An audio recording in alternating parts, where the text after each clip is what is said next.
ఓం శ్రీ గణేశాయ నమః. శ్రీమాత్రే నమః. శివాయ గురవే నమః. శ్రీకృష్ణ పరబ్రహ్మణే నమః. శ్రీరామాయ నమః. శ్రీ గురుభ్యో నమః. నారాయణం నమస్కృత్య నరం చైవ నరోత్తమం దేవీం సరస్వతీం వ్యాసం తతో జయముదీరయేత్. సచ్చిదానందరూపాయ విశ్వోత్పత్యాదిహేతవే తాపత్రయ వినాశాయ శ్రీకృష్ణాయ వయం నమః. నమః శివాభ్యాం నవయౌవనాభ్యాం పరస్పరాశ్లిష్టవపుర్ధరాభ్యాం నగేంద్రకన్యాం వృషకేతనాభ్యాం నమో నమః శంకర పార్వతీభ్యాం. శ్రీ గురుభ్యో నమః. ప్రియ భగవద్బంధువులారా, 6 రోజుల నుంచి మనం శ్రీ స్కాంద మహాపురాణ అంతర్గతమైనటువంటి బ్రహ్మోత్తర ఖండంలో ఉన్నటువంటి మాహేశ్వర వైభవాన్ని చెప్పుకుంటూ ఉన్నాం. నిన్నటి రోజున శివపూజ మహిమ వర్ణనం అనేటువంటి అధ్యాయాన్ని పూర్తి చేశాం. ఇందులో ఒక బ్రాహ్మణ సాధ్వి తాను, తన కుమారుడు, తన పెంచినటువంటి రాజకుమారుడు ఇద్దరి చేత శాండిల్య మహర్షి చెప్పినటువంటి మాట ప్రకారం శివపూజన చేసి అఖండమైనటువంటి వైభవాన్ని పొందినటువంటి కథ అంతా కూడా మనం చెప్పుకున్నాం. ఆ రాజకుమారుడు తాను మళ్ళీ రాజ్యాన్ని పొందటం, ఆ విప్రవనితనే తల్లిగా చేసుకొని మరి ఈ కథ అంతా కూడా మనం చెప్పుకున్నాం. ఈ రోజున 7వ భాగంలోకి ప్రవేశిస్తున్నాం. ఇందులో సోమవార వ్రత మాహాత్యాన్ని చెప్పుకుందాం.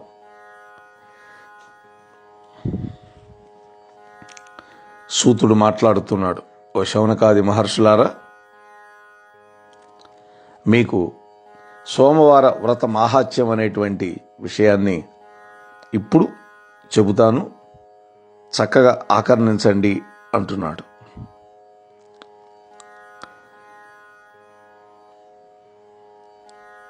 సంసారం మాయామయమైనా కూడా దాన్ని విడిచిపెట్టి చిరమైనటువంటి సుఖాన్ని, దేహాంతమందు మోక్షాన్ని ఎవరు కోరుకుంటారో వాళ్ళందరూ కూడా ఈ సోమవార వ్రతాన్ని ఆచరించాలి. ఎందుకంటే ఈ లోకంలో స్వర్గానికి కానీ అపవర్గానికి కానీ కారణం ఏంటంటే శివపూజ. ఆ పూజ సోమవారం నాడు ప్రదోషకాలంలో చేయడం అనేది ఉత్తమం. ఒక్క సోమవారం నాడే శివార్చనని ఎవరు చేస్తారో వాళ్ళకి ఈ లోకంలో కానీ పైలోకంలో కానీ దుర్లభమైనది ఏదీ ఉండదు. అంటే వాళ్ళకు దొరకంది ఏదీ లేదు. వాళ్ళు ఏదనుకుంటే అది జరుగుతుంది. సోమవారం నాడు ఉపవాసం ఉండి శుచిగా ఇంద్రియ నిగ్రహంతో, లౌకికమైనటువంటి విధానంతో లేదా వైదికమైనటువంటి విధానంతో శంకరుణ్ణి పూజించుకోవాలి. వైదికం అనేది మంత్రాలతో కూడి ఉంటుంది.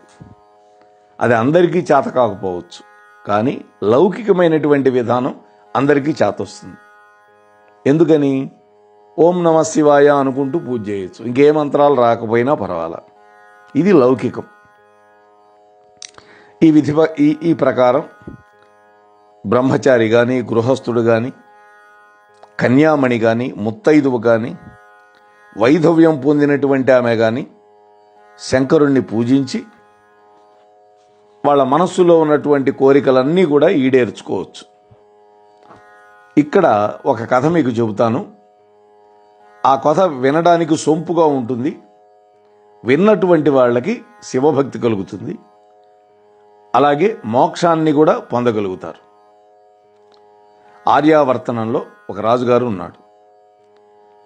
ఆ రాజుగారు ధర్మవంతుల్లో శ్రేష్ఠుడు. ఆయన పేరు చిత్రవర్మ. దురాత్మలకి యముడు లాంటివాడు. ధర్మాన్ని నిరంతరం పాటిస్తూ రక్షిస్తూ ఉంటాడు.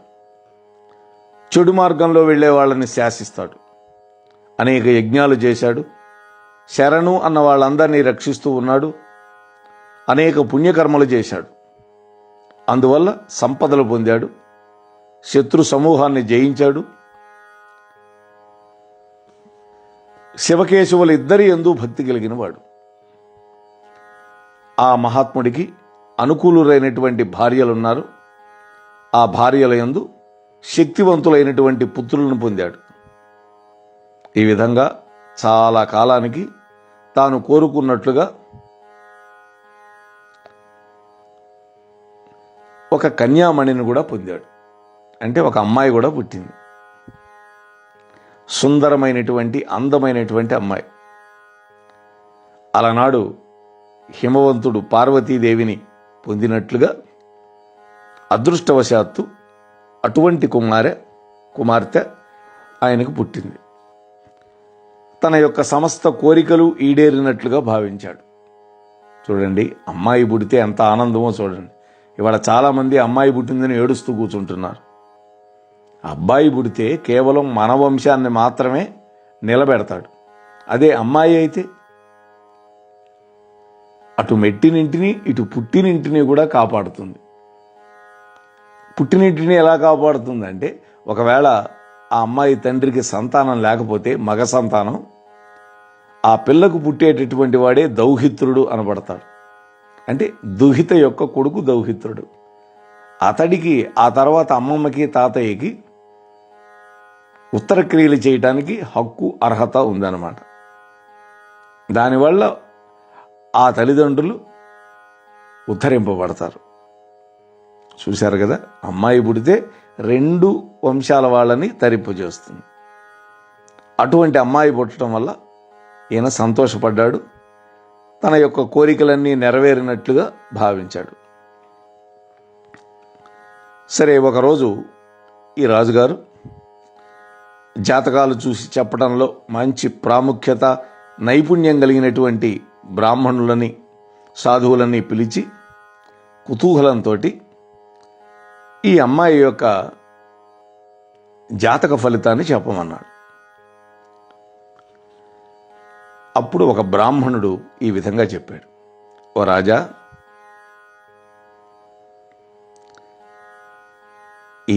మీ కూతురుంది కదా, ఈ కూతురు పేరు సీమంతిని అని పెట్టుకున్నాడు పేరు.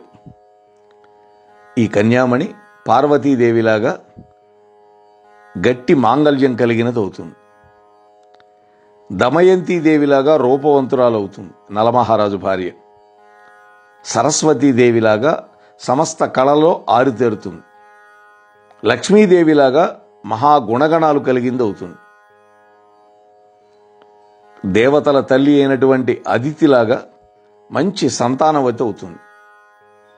జానకీదేవిలాగా నియమపాలన చేస్తుంది. సూర్యుడి వంటి కాంతి కలిగింది.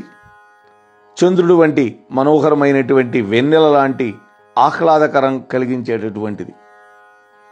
ఈ అమ్మాయి 10,000 సంవత్సరాలు భర్తతో కలిసి ఆనందిస్తుంది. అంటే ఆ యుగాల్లో అంత ఆయుర్దాయం ఉంది. 8 మంది కొడుకులను కంటుంది.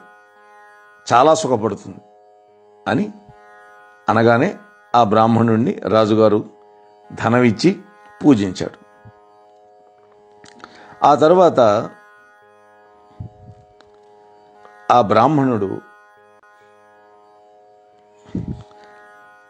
ఆ మాట చెప్పి వెళ్ళిపోయిన తర్వాత కాంతివంతుడు అనేటువంటి ఒక ధైర్యం కలిగినటువంటి బ్రాహ్మణుడు ఈ విధంగా చెప్పాడు. ఓ రాజా, మీ కుమార్తె 14వ సంవత్సరంలో వైధవ్యాన్ని పొందుతుంది అన్నాడు. ఇందాకట ఆయన ఉన్న 10,000 సంవత్సరాలు భర్తతో కలిసి జీవిస్తుంది అన్నాడే. మరి ఈ బ్రాహ్మణుడు ధైర్యంగా ఉన్నది ఉన్నట్టు చెప్పాడు. 14వ ఏట వైధవ్యాన్ని పొందుతుందన్నాడు. వజ్రం కంటే కూడా కఠినమైనటువంటి ఆ మాటలు విని క్షణకాలం రాజు చింతావ్యాకుల మనస్సు కలిగిన వాడయ్యాడు. అప్పుడు ఆ చెప్పినటువంటి బ్రాహ్మణుడు రాజుగారి మీద దయతోటి అక్కడ ఉన్న వాళ్ళందరినీ పంపించేసి, ఇదంతా దైవలీల అని చెప్పి మీరు నిశ్చింతగా ఉండండి అన్నాడు. చూశారా, ఆ అమ్మాయి సీమంతిని క్రమక్రమంగా శైశవాన్ని విడిచిపెట్టింది. తన చెలికత్తెల ద్వారా తనకు భవిష్యత్తులో వైధవ్యం రానున్నది అనే విషయం కూడా తెలుసుకుంది. అందువల్ల ఆ అమ్మాయి నిర్వేదాన్ని పొందింది, చింతించటం మొదలుపెట్టింది. యాజ్ఞవల్క్య మహర్షి యొక్క భార్య మైత్రేయి ఒకనాడు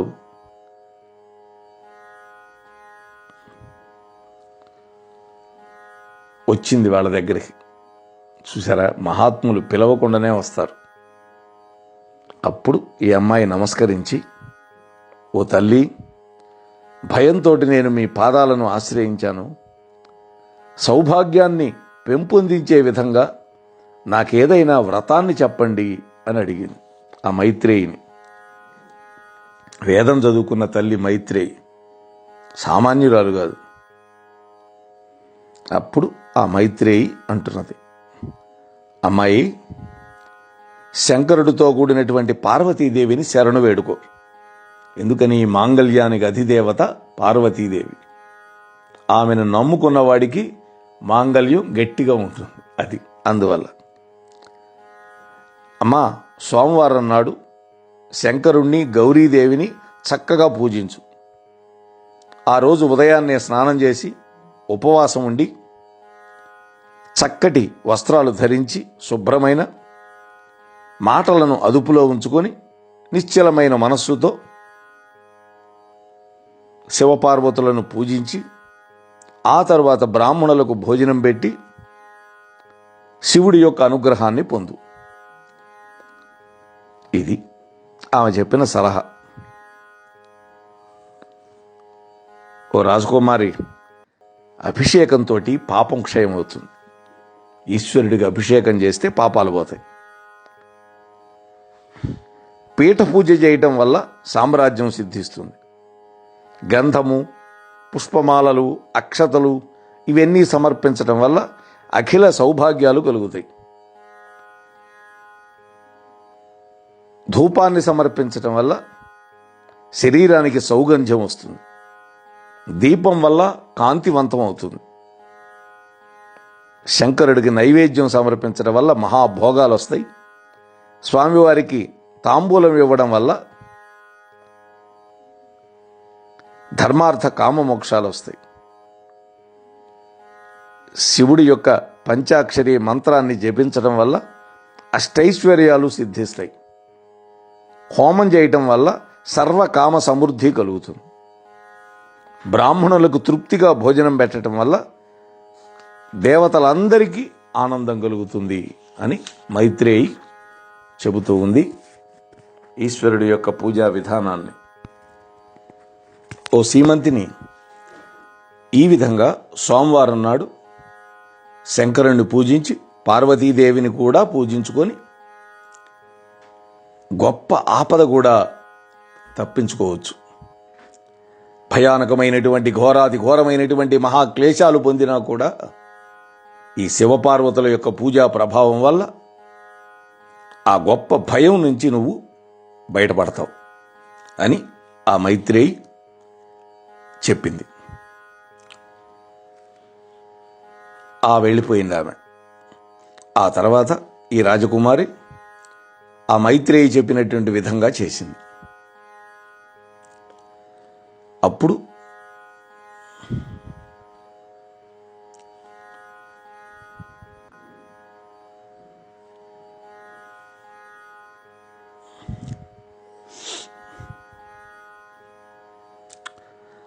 గతంలో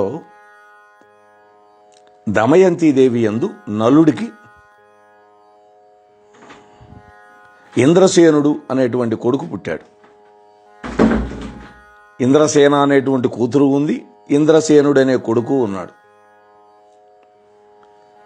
అతడికి చంద్రాంగదుడు అనేటువంటి పేరు గల కొడుకు పుట్టాడు ఆ ఇంద్రసేనుడికి. ఈ చిత్రవర్మరాజు ఆ రాజకుమారుని పిలిచి పెద్దల యొక్క అనుజ్ఞతో ఈ సీమంతిని అయినటువంటి తన కూతుర్నిచ్చి పెళ్లి చేశాడు. అంటే నలమహారాజు వంశంలో పుట్టినటువంటి వాడికి ఇచ్చి పెళ్లి చేశాడు ఈ చిత్రవర్మ మహారాజు. వాడి పేరు చంద్రాంగదుడు. అప్పుడు అందరూ అక్కడ గుమిగూడారు. ఆమెను వివాహం చేసుకొని ఈ చంద్రాంగదుడు కృతార్థుడైనాడు.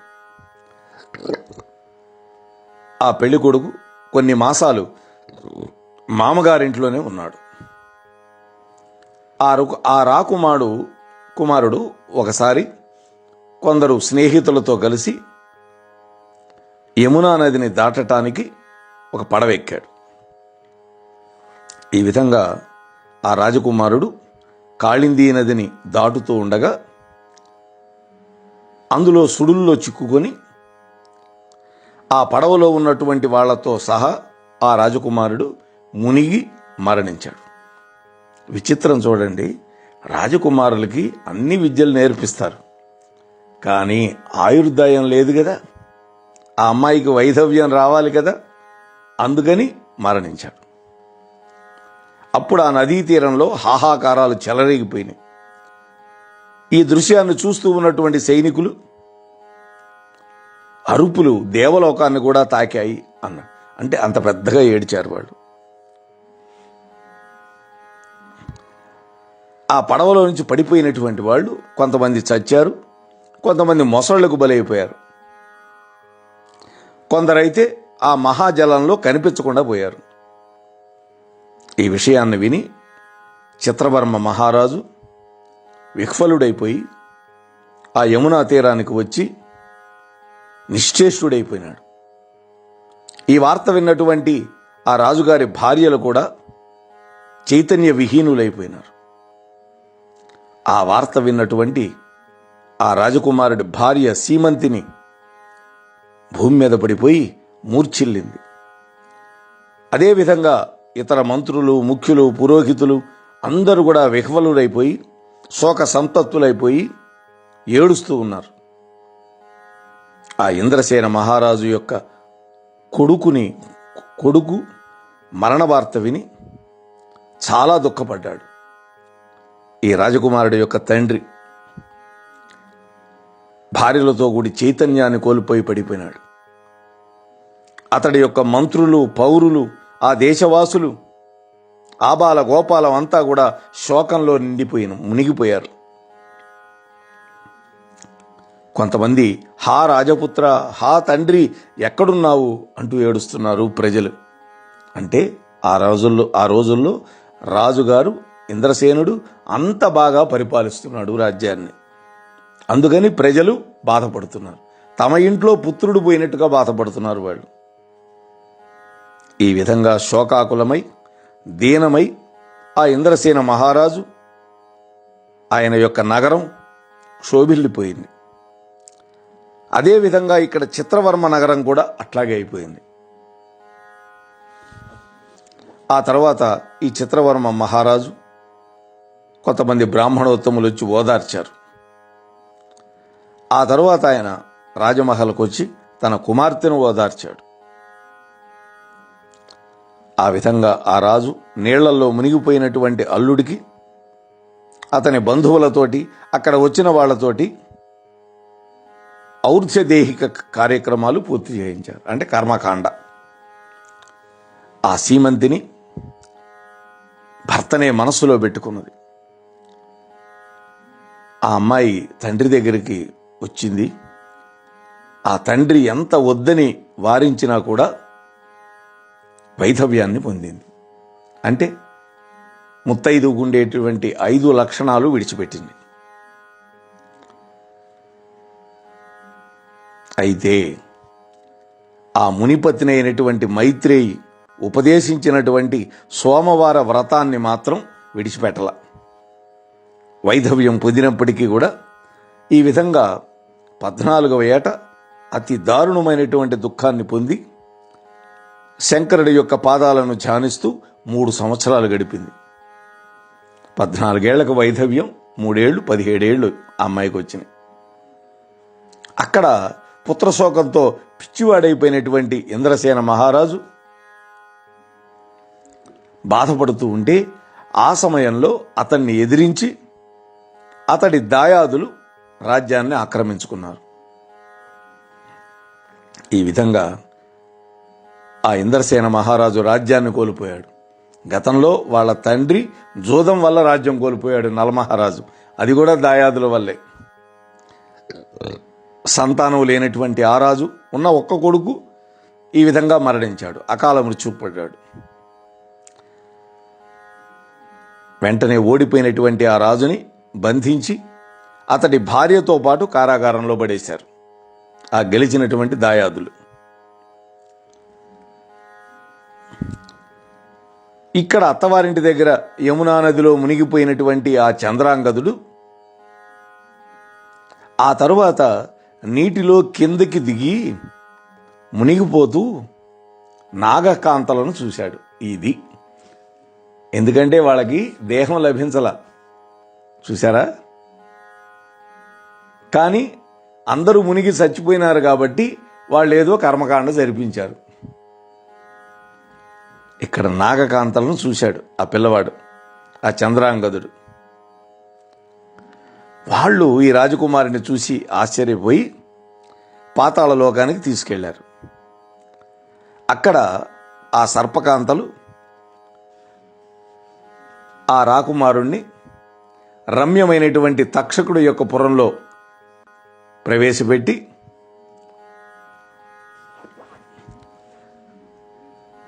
కాపాడారు. అక్కడ ఆ తక్షకుడు యొక్క పురంలో మహేంద్ర భవనంతో సమానమైనటువంటి భవనాన్ని ఈ రాజకుమారుడు చూశాడు. అది వజ్ర వైఢూర్యాలతోటి, ఇంద్రనీల మణులతోటి, అద్భుతమైన మేడలతోటి, మణిమాణిక్యాలతో చేసిన గోపురాలు కలిగి అద్భుతంగా మెరిసిపోయేటటువంటి ఆ నగరం, అక్కడ భవనాలు అన్నీ చూశాడు.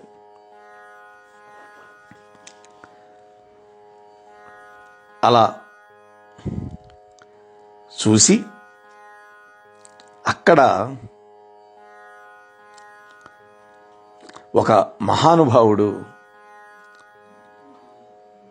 సూర్యుడి యొక్క కాంతితోటి వెలిగిపోతూ మరొక ఆదిత్యుడా అన్నట్టు వెలిగిపోతున్నటువంటి ఒక మహానుభావుడిని చూశాడు. అలా చూసి ధీరుడైనటువంటి రాజకుమారుడు చేతులు 2 జోడించి నమస్కరించి అతడి తేజస్సు వల్ల కళ్ళు మూసుకున్నట్ట ఈ రాజకుమారుడు. నాగరాజు ఆయన మహానుభావుడు. అప్పుడు ఆ నాగరాజు కూడా ఈ రాజకుమారుడిని చూసి అక్కడ వాళ్ళని అడిగాడు, ఇతడెవరు, ఇక్కడికి ఎందుకు వచ్చాడు అని ఆ నాగకాంతలను అడిగాడు. అప్పుడు వాళ్ళు చెప్పారు, ఓ రాజా, అనుకోకుండా మేము ఇతన్ని యమునా నది నీళ్లలో చూశాం. ఇతడి యొక్క కులం గాని పేరు గాని మాకు తెలియవు, మీ వద్దకు తెచ్చాం అన్నారు. అప్పుడు ఆ తక్షకుడు రాజపుత్రుణ్ణి అడిగాడు, నాయనా, నువ్వు ఎవరి కొడుకువి, నీ దేశమేది, ఇక్కడికి రావడానికి కారణం ఏంటి, ఇక్కడికి ఎలా రాగలిగావు అని అడిగాడు. అప్పుడు ఆ రాజపుత్రుడు అన్నాడు, హే మహారాజా, సర్పరాజా, భూలోకంలో నిషధ అని ఒక దేశం ఉంది. దానికి నలుడు అనేటువంటి పేరు గల రాజు ఉన్నాడు. ఆ రాజు యొక్క భార్య పేరు దమయంతిదేవి.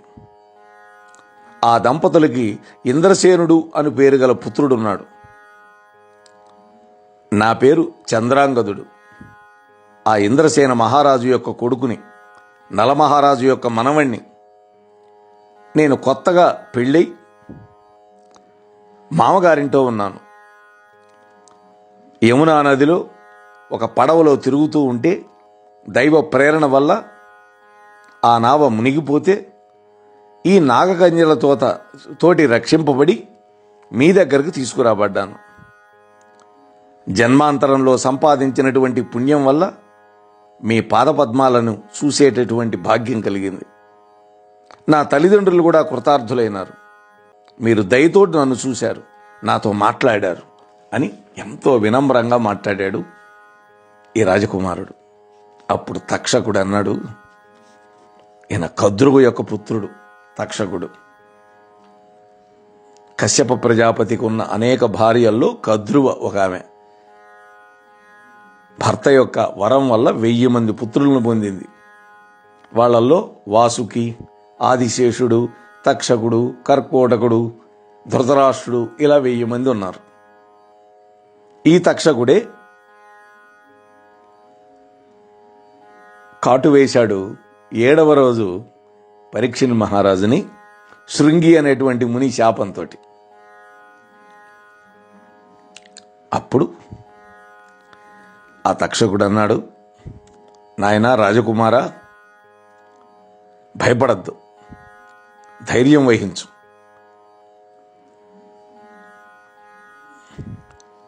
మీరు దేవుళ్ళందరిలో ఏ దేవుణ్ణి పూజిస్తారు అని అడిగాడు. చూడండి, అప్పుడు రాజపుత్రుడు అన్నాడు,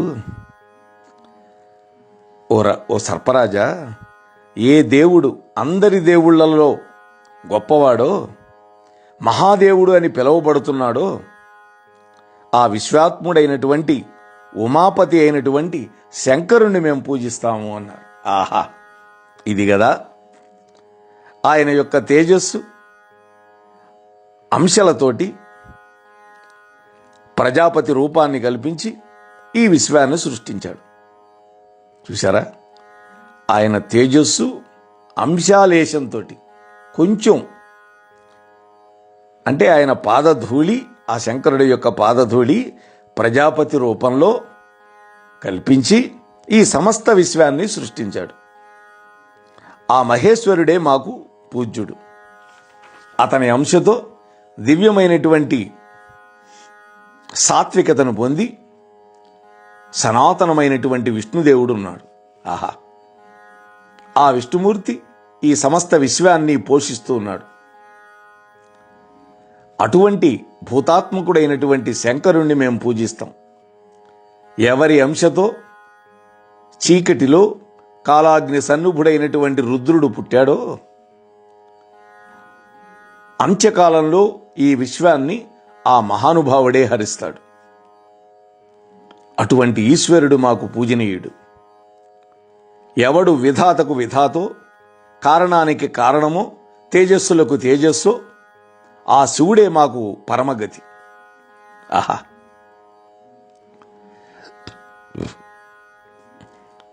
ఎవరు అగ్నియందు, భూమియందు, వాయువుయందు, జలాలలో, ఆకాశంలో నిండి నిబిడీకృతమై ఉన్నాడో, ఎవడు విశ్వాత్ముడు ఆ సదాశివుడు మాకు పూజ్యుడు. సర్వభూతములకు ఎవరు సాక్షియో, సర్వ ఆత్మలలో ఎవరు ఉంటాడో, లోకము ఎవరి యొక్క ఇచ్ఛాధీనమో ఆ శంకరుణ్ణి మేము పూజిస్తాము. ఎంత అద్భుతంగా చెప్పాడో చూడండి శంకరుడి యొక్క వైభవాన్ని.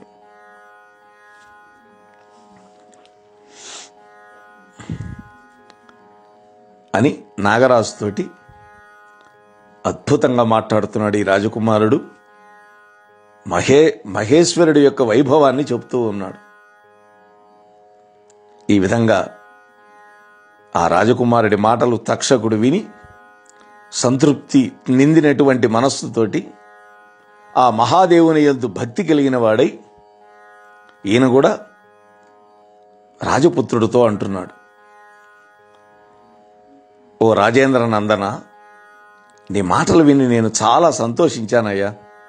నీకు మేలు కలుగుతుంది. బాలుడవైనా కూడా పరతత్వమైనటువంటి పరాత్పరుడైనటువంటి శంకరుని గురించి తెలుసుకున్నావు.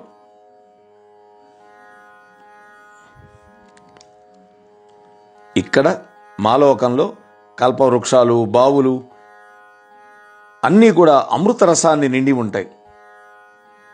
ఇక్కడ ఘోరమైనటువంటి మృత్యుభయం లేదు, జరారోగ పీడలు లేవు, ఇక్కడ యథేచ్ఛగా నువ్వు సంచరించు, యథోచితమైనటువంటి భోగాలన్నీ అనుభవించు అని నాగరాజు చెప్పగానే ఆ రాజకుమారుడు 2 చేతులు జోడించి ఈ విధంగా అన్నాడు, హే నాగరాజా, నేను సకాలంలోనే వివాహం చేసుకున్నాను. నా భార్య పతివ్రత, ప్రతిరోజు శివపూజ చేస్తుంది. ఆమె తల్లిదండ్రులకు ఒక్కతే కుమార్తె, నేను ఒక్కడే కుమారుణ్ణి. మా తల్లిదండ్రులకి వాళ్ళందరూ నేను ఈవేళ చచ్చిపోయినానని అనుకొని చాలా దుఃఖపడుతూ ఉంటారు. ఒకవేళ నేను మరణించానని ప్రాణాలు కూడా విడిచిపెట్టారేమో, లేకపోతే అదృష్టవశాత్తు ప్రాణాలతో ఉన్నారేమో, నాకు తెలియదు. అందువల్ల ఎక్కువ రోజులు నేను ఇక్కడ ఉండటం తగదు. దయతోటి నన్ను మా లోకానికి పంపించండి, భూలోకానికి అని ప్రార్థించాడు. అప్పుడు ఆ మహారాజు దివ్యమైనటువంటి శ్రేష్టమైనటువంటి అన్నముతోటి, శ్రేష్టమైనటువంటి గంధము, వస్త్రాలు, మాలలు, రత్నాలు, చిత్ర విచిత్రమైనటువంటి దివ్యాభరణాలన్నీ ఇచ్చి ఆ రాజకుమారుడిని సంతోషపరిచి వివిధ రకాలైన భోగాలతో ఆనందపరిచి ఆ తక్షకుడు ఈ విధంగా అన్నాడు, నాయనా రాజకుమారా, ఎప్పుడెప్పుడు నువ్వు స్మరించుకుంటావో అప్పుడప్పుడు నేను నీ ఎదుట కనిపిస్తాను అన్నాడు. అద్భుతమైన వరం ఇచ్చాడు. అప్పుడు ఈ తక్షకుడు ఈ రాజకుమారుడికి స్వేచ్ఛగా వెళ్ళగలిగేటటువంటి, ఎదురులేనటువంటి ఒక గుర్రాన్ని ఇచ్చాడు. అలాగే ఆభరణాలు అవన్నీ ఇచ్చాడు కదా, నాయనా సంతోషంతో వెళ్ళు అని వెళ్ళమన్నాడు. అప్పుడు ఈ చంద్రాంగదుడు చక్కగా ఆ నాగరాజు ఇచ్చినటువంటి ధనాన్ని పదిలం చేసుకొని ఆ కామగమనం కలిగినటువంటి గుర్రం ఎక్కి బయలుదేరాడు. క్షణకాలంలో ఏ నదిలో అయితే తాను మునిగిపోయాడో ఆ కాళింది నది ఆ జలాల నుండి పైకి వచ్చాడు. వచ్చి దివ్యమైనటువంటి ఆ గుర్రం ఎక్కి అక్కడ విహరిస్తూ ఉన్నాడు. ఆ సమయంలో ఆ సీమంతిని తన చెలికెత్తలతో కూడి అక్కడికి స్నానం చేయటానికి వచ్చింది ఆ కాళింది నదికి. ఆమె నదీ తీరంలో విహరిస్తున్నటువంటి రాజకుమారుడిని చూసింది.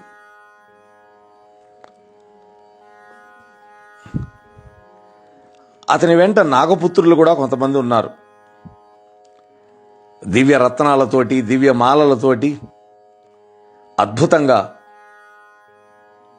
ప్రకాశిస్తూ ఉన్నాడు. ఆయన ధరించినటువంటి మాలల వాసన 10 యోజనాల వరకు వ్యాపిస్తూ ఉన్నది. అద్భుతమైన గుర్రం మీద కూర్చున్నటువంటి వాడిని చూసింది. పిచ్చిదానిలాగా, భయపడిన దానిలాగా అతన్నే చూస్తూ నిలబడిపోయింది. ఎందుకని? మరణించిన వాడు మళ్ళా ఎలా వస్తాడు? ఇది కదా.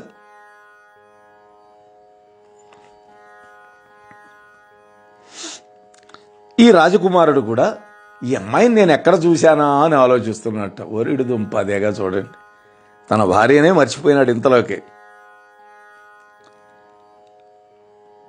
ఆ తల్లికి మెడలో ఆభరణం లేదు. ఎందుకని? వైధవ్యాన్ని పూనింది కదా. కంఠంలో పుస్తెలు లేవు, వెంట్రుకలు ముడేసుకోలేదు, శరీరానికి ఏ సువాసన వచ్చే పూతలు లేవు, కళ్ళకి కాటుకా లేదు. భర్త యొక్క వియోగం వల్ల శరీరం అంతా కుంగి కృషించిపోయి ఉన్నది. అందువల్ల గుర్తుపట్టల. చంద్రాంగదుడు ఆమెను చూసి గుర్రం మీద నుంచి దిగి ఆ నదీ తీరంలో కూర్చున్నాడు. ఆ అమ్మాయిని పిలిచి కూర్చోబెట్టి అడిగాడు, ఓ కాంతామణి, నువ్వు ఎవరి భార్యవి, ఎవరి కూతురువి? బాల్యంలోనే దుస్సహమైనటువంటి ఈ శోక లక్షణాలు ఏమిటి అని అడిగాడు. అప్పుడు ఆమె ఏడుస్తూ చెప్పటానికి సిగ్గుపడింది. అప్పుడు ఆమె చెలికత్తె చెప్పింది, ఈమె పేరు సీమంతిని అని, నిషధరాజుకి కోడలని, చంద్రాంగదుడు అనేటువంటి రాజుకి భార్య అని, చిత్రవర్మ కూతురని, ఈమె యొక్క భర్త దురదృష్టవశాత్తు ఈ కాళింది జలాలలో మునిగిపోయాడని, అందువల్ల ఈమె వైధవ్యాన్ని పొంది దుఃఖంతో చిక్కిపోయిందని 3 సంవత్సరాలు గడిచాయని కూడా చెప్పింది. అప్పటికి 3 ఏళ్లు గడిచింది. ఈరోజు సోమవారం, అందుకని శంకరుడికి సోమవార వ్రతం చేయటం కోసం స్నానం చేయటానికి ఇక్కడికి వచ్చింది అని ఆ చెలికత్తి చెప్పింది. ఈమె మామగారైనటువంటి రాజేంద్రుడి యొక్క రాజ్యాన్ని శత్రువులు బలవంతంగా హరించారు. ఇంద్రసేన మహారాజు యొక్క రాజ్యం ఇంతకుముందు మనం చెప్పుకున్నాం. ఈ చెలికెత్తి చెబుతోంది. ఆయన భార్యను బంధించి చెరలో పెట్టారు. అయినా కూడా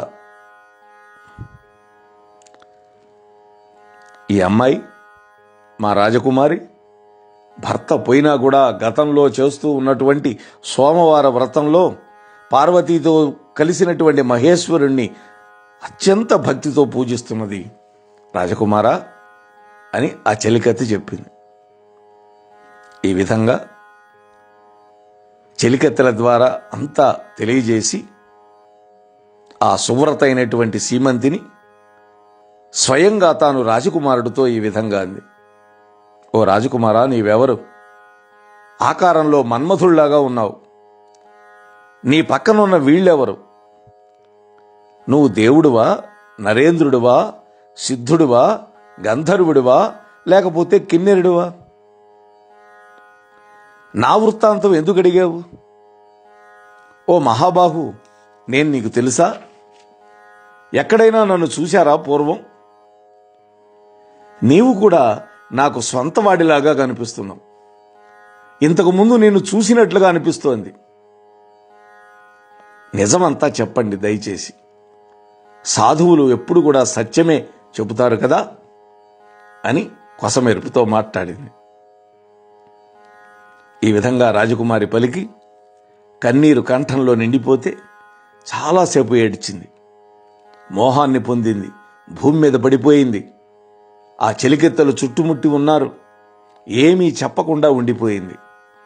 ఇదంతా విని ఆ చంద్రాంగదుడు ఆ అమ్మాయి యొక్క శోక కారణాన్ని తెలుసుకొని స్వయంగా తాను కూడా శోక సమాకులుడై క్షణకాలం ఊరికి ఉండిపోయాడు.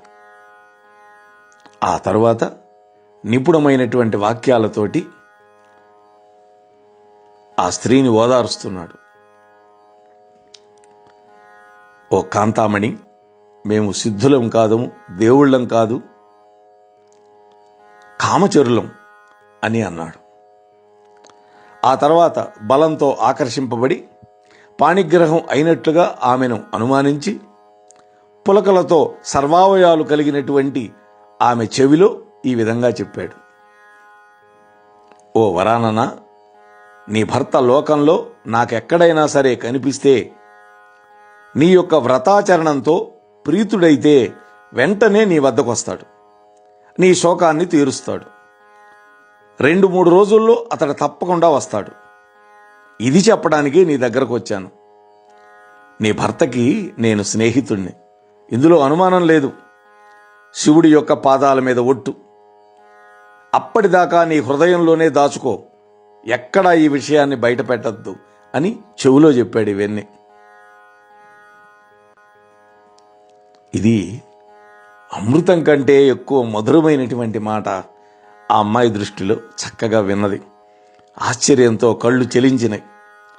అతన్నే మాటిమాటికి చూస్తూ ఉన్నది. ప్రేమబంధంతో కూడినటువంటి మధురమైనటువంటి వాక్యాలతో ఈ విధంగా అన్నది.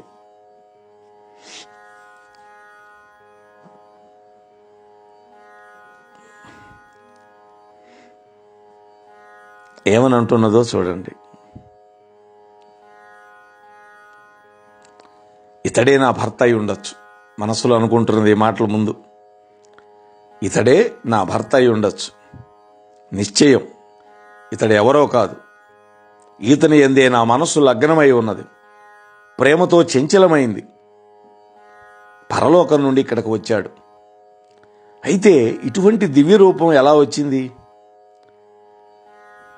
మరణించినటువంటి భర్త యొక్క దర్శనం దురదృష్టవంతురాలనేటువంటి నాకెట్లా కలుగుతుంది? ఇది కల కాదు కదా, ఇది నాకు భ్రమ, లేకపోతే ఇతడు ధూర్తుడా, లేకపోతే ఒక యక్షుడా, గంధర్వుడా? పరమ ఆపదలో ఉన్నటువంటి నన్ను మునిపత్ని ఈ వ్రతం చేయమని చెప్పింది కదా, ఒకవేళ ఆ వ్రతానుష్ఠాన ఫలితమైన ఇది. గతంలో మా నాన్నగారి కొలువులో ఒక బ్రాహ్మణోత్తముడు 10,000 సంవత్సరాలు సౌభాగ్యవని అన్నాడే, అతని యొక్క ఆ మాట సత్యమా? సత్యమే. బ్రాహ్మణోత్తములు ఎప్పుడు అబద్ధం చెప్పరు. ఈశ్వరుడికి తప్ప ఎవరికీ ఈ విషయాలు తెలియవు. ప్రతిరోజు కూడా మంగళకరమైనటువంటి సూచనలు నాకు కనిపిస్తూ ఉన్నాయి. పార్వతీనాథుడు ప్రసన్నుడై ప్రాణులకు సాధ్యం కానిది ఏది అని బాగా ఆలోచించి మళ్ళీ నాకు భర్తృదానం చేస్తున్నాడా? ఈ విధంగా ఆలోచించి అనుమానం తొలగిపోయి సిగ్గుతో తల వంచినటువంటి ఆమె చెవిలో చెప్పాడు. ఏమని చెప్పాడో చూడండి. ఈ వృత్తాంతం చెప్పడానికి శోక సంతప్తులైనటువంటి ఆ తల్లిదండ్రుల దగ్గరికి పోదాం. ఓ భద్రే, నీకు మేలు కలుగుతుంది, వెంటనే భర్తను పొందుతావు అని పలికి గుర్రం ఎక్కి రాజకుమారుడు వెళ్ళిపోయాడు. ఈ మాటలు చెప్పి వాళ్లతో కలిసి ఆ క్షణంలోనే తన రాజ్యానికి చేరుకున్నాడు. తండ్రి దగ్గరికి వెళ్ళాడనమాట. నగర ఉద్యానవనంలో నిలబడి తన వెంట వచ్చినటువంటి ఆ నాగేంద్రుడికి,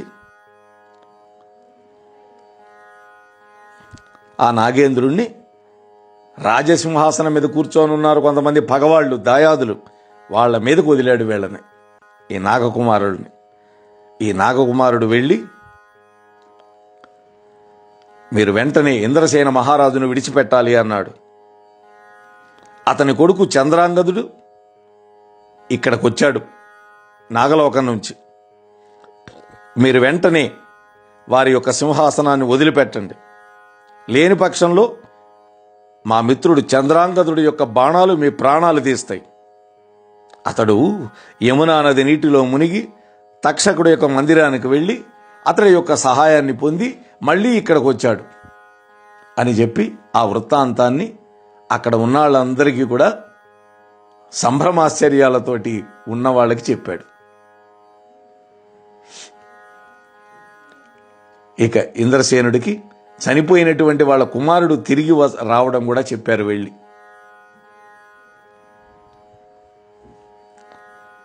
అప్పుడు పగవాళ్ళందరూ భయపడిపోయారు. పౌరజనులందరూ కూడా ఆ ఉద్యానవనంలో ఉన్నటువంటి రాజకుమారుడిని చూసి ఆనందపడ్డారు. కుమారుడు వచ్చినటువంటి మాటలు విని ఆ ఇంద్రసేన మహారాజు ఆనంద బాష్పాలతోటి లోకాన్నే మరిచిపోయాడు. రాణి కూడా ఆనందం పొందింది. అలాగే మంత్రులు, పురోహితులు ఎదురొచ్చి కౌగిలించుకున్నారు. వెంటనే ఆ పిల్లవాడిని తండ్రి దగ్గరికి తీసుకువెళ్లారు. గొప్ప ఉత్సవంతో తన మందిరానికి రాజపుత్రుడు ప్రవేశించి కన్నీరు కారుస్తూ తల్లిదండ్రులిద్దరికీ నమస్కరించాడు.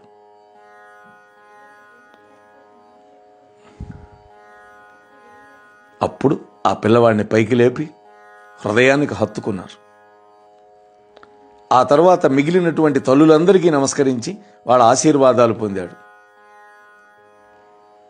వాళ్ళ మధ్యలో కూర్చొని తన వృత్తాంతం అంతా కూడా తండ్రి గారికి చెప్పాడు. జరిగిందంతా తక్షకుడు యొక్క మిత్రత్వాన్ని చెప్పాడు. ఆ భుజంగరాజు ఇచ్చినటువంటి అద్భుతమైన సంపద అంతా చూపించాడు, తండ్రి గారికి ఇచ్చాడు. అప్పుడు ఇంద్రసేనుడు తన కుమారుడు చెప్పినటువంటి చరిత్ర అంతా విని ఆ మహాదేవుడి యొక్క ఆరాధన వల్ల సంపాదించినటువంటి ఫలాన్ని తన కోడల వల్ల ఇదంతా వచ్చింది అనుకున్నాడు. తన కోడలు చేసినటువంటి ఆ సోమవార వ్రత ఫలితం వల్ల తన కొడుకు మళ్ళీ బతికొచ్చాడు. ఈ వార్త విని మహీప ఆ చిత్రవర్మ గారికి చారుల ద్వారా తెలియజేశాడు. ఇలా తన కుమారుడు బతికొచ్చిన విషయం. అమృతమయమైనటువంటి ఆ వార్త విని సంభ్రమంగా లేచాడు రాజు.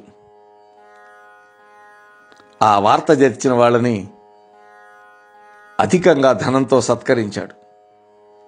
వెంటనే తన కూతుర్ని పిలిచి కౌగలించుకొని వైధవ్య లక్షణాలన్నీ తొలగించి అద్భుతమైన భూషణాలతో అలంకరింపజేశాడు. ఆహా! అప్పుడు తన యొక్క దేశంలో గొప్ప ఉత్సవాలు జరిపించాడు. ఆ ప్రజలందరూ కూడా ఆ సీమంతిని యొక్క మహాదేవుడి యొక్క పూజా వైభవాన్ని, ఆమె యొక్క ప్రవర్తనని ప్రశంసించారు. ఆ చిత్రవర్మ మహారాజు ఆ ఇంద్రసేన మహారాజు యొక్క కొడుకుని పిలిపించి మళ్ళీ వివాహ విధితోటి కూతురుని అతడికి అర్పించాడు. మళ్ళీ చేశాడు పెళ్లి. చూశారా? చిత్రాంగదుడు కూడా తక్షకుడు ఇంటి నుంచి తెచ్చినటువంటి రత్నాదులతోటి, మానవునికి అతి దుర్లభమైనటువంటి ఆ ఆభరణాలతోటి తన భార్యామణిని అలంకరించాడు. పుటం పెట్టినటువంటి బంగారంలాగా ఉన్నాయి ఆ నగలన్నీ కూడా. ఈ విధంగా అటువంటి దివ్యమైన వస్త్రాలతోటి, మైపూతలతోటి ఆ సతి అలంకరింపబడి వెలిగిపోయింది. ఈ విధంగా చంద్రాంగదుడు భార్యను పొంది శుభ సమయంలో మామగారితోటి అనుమతింపబడి తిరిగి తన నగరానికి వెళ్ళాడు భార్యను వెంట పెట్టుకొని. ఇంద్రసేనుడు కూడా కుమారుణ్ణి రాజ్యంలో ప్రతిష్ఠించి తాను తపోవనానికి వెళ్ళి తపస్సుతోటి శివుణ్ణి ఆరాధించి శివస్థానాన్ని పొందాడు. 10,000 సంవత్సరాలు తన భార్య అయినటువంటి సీమంతినితో కూడి ఆ చంద్రాంగ మహారాజు అనేక భోగాలు అనుభవించాడు. 8 మంది కుమారులు, అందమైనటువంటి ఒక కుమార్తెను పొందాడు. ఈ విధంగా శంకరుణ్ణి పూజిస్తూ ఆ సీమంతిని భర్తతోటి సుఖించింది. సోమవార ఆరాధన వల్ల ప్రతిరోజు కూడా సౌభాగ్యాలు పొందింది. ఓ శౌనకాది మహర్షులారా, విచిత్రమైనటువంటి ఈ కథను నేను మీకు చెప్పాను. ఈ సోమవార వ్రతం వల్ల కలిగే మహాత్యాన్ని మళ్ళీ మీకు వివరిస్తాను అని అన్నాడు. అంటే తర్వాత అధ్యాయంలో ఈ సీమంతిని యొక్క ప్రభావ వర్ణనాన్ని మనకి కంటిన్యూ చేస్తాడు. అది రేపటి రోజు మనం వినే ప్రయత్నం చేద్దాం. అంతవరకు స్వస్తి.